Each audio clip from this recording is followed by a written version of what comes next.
rush of unease, that's exactly what dark romanticism is all about. But instead of quick scares, dark romanticism goes deeper. It's not about things jumping out at us, it's about creeping dread. The feeling that something is just off. It's that sense that maybe there's something in the dark, or maybe there's something within us that we don't fully understand. That tension, that suspense. Dark romantic authors knew exactly how to use it. They didn't rely on obvious scares, they let the mystery build, playing on the unknown. So instead of fearing what we can't see, we start fearing what we can. And that's exactly what makes these stories stick with you long after you've read them. Dark romanticism is all about tapping into psychological horror. It's not so much about what we can see or hear, but the things that we can't explain. Imagine reading a story where a character's mind plays tricks on them, or where a quiet forest suddenly feels threatening, like something is watching them. That's the kind of horror that dark romantics were after. So now that I've set the tone, let's break down what makes dark romanticism so unique. Now, let's talk about some of the authors who brought dark romanticism to life, starting with Edgar Allan Poe. You may know him as the master of the macabre. Poe's stories and poems take us deep into themes of madness, guilt, and the terror of the unknown. One of his most famous works, The Telltale Heart, is a story of obsession and paranoia.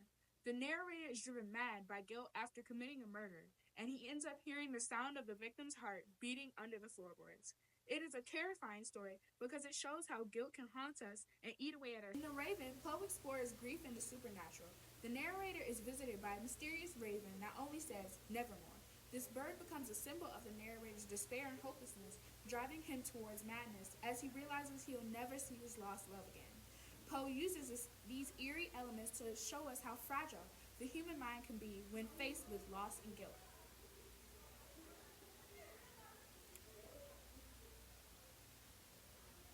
Next up is Nathaniel Hawthorne, who explored themes of sin, guilt, and punishment. He wasn't as into the supernatural as Poe, but he was fascinated by the darker sides of human nature and how society deals with sin. Hawthorne's The Scarlet Letter is about a woman named Hester Prynne, who is shunned by her Puritan community after having a child out of wedlock. She's forced to wear a scarlet A for adultery, and the story dives into the impact of guilt and societal judgment. Hawthorne exposes how people can be harsh and unforgiving, and he questions the so-called righteousness of society. His stories often highlight hypocrisy and moral weakness in people who present themselves as good or pure. In Young Goodman Brown, Hawthorne takes us on a dark journey where the main character, Goodman Brown, encounters what seems like a gathering of evil forces in the woods. This story uses dark imagery and symbolism to explore the theme of hidden sin. In Young Goodman Brown, Hawthorne takes us on a journey where the main character, Goodman Brown, encounters what seems like a gathering of evil forces in the woods. This story uses dark imagery and symbolism to explore the theme of hidden sin. By the end, Goodman Brown is filled with suspicion and distrust, believing everyone around him is secretly corrupt. Hawthorne is saying maybe no one is purely good. Maybe there's darkness in us all.